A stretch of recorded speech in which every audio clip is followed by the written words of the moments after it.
Здравейте хора, без срумката сме, той се е прибрала, часа е почти 9, дори даже няма 9 и ще ви четем сценарите, които аз съм ги съставила и които аз ще ги изработя и ще ги направим филм с тях. И сега първо, то е: Оф, Алекс, стани вече от това легло, по цял ден само лежиш. Алекс отговори: Оф, остави ме, много ми е лошо. Мира, любима, отговори: Оф, Яни, хайде да тръгваме.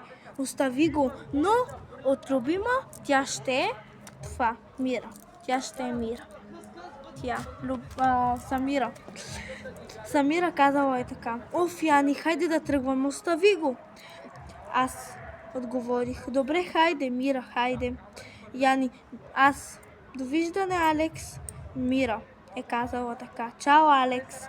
Аз: Оф, обаче, Мира, той нещо крие от нас. Трябва да поговорим с него. Мира: Добре, хайде да поговорим. Хайде, просто написала. Написала съм добре, хайде за нея. Сега, дръж така за малко, ако може да чета на зрителите. Аз: хайде. Мир: Нека аз да поговоря с него. Аз отговорих: Добре, хайде.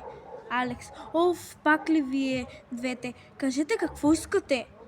Аз: Искаме да поговорим с теб, ама едновременно трябва да го кажем. 1, 2, 3. 1, 2, 3. Искаме да... Давай. 1, 2, 3. Какво да кажа? Искаме да поговорим с теб. Добре. 1, 2, 3. Искаме да поговорим с теб. Ето, едновременно заедно. Алекс: И какво да поговорим?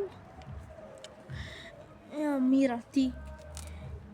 Изчакай сега да ти обясним. Какво ти има? Кажи ни.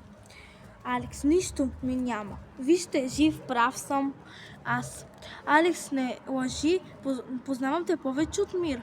И тя отговори: Да, ти най-добре го познаваш. Аз: Да, разбира се, тръпни се сега, да ще видиш. Мира: Добре. Ще видим.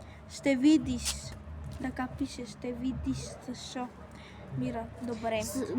Ще видиш. Да, Не, това е ма. Аз съм го правила, брат. Така малко тук. Давай, чети да. Дай, аз на прокефана. Добре, хайде. Чакай. Така. Докъде стигнахме? Да, разбира се. Дръпни се, сега ще видиш. Ти. Добре. Аз.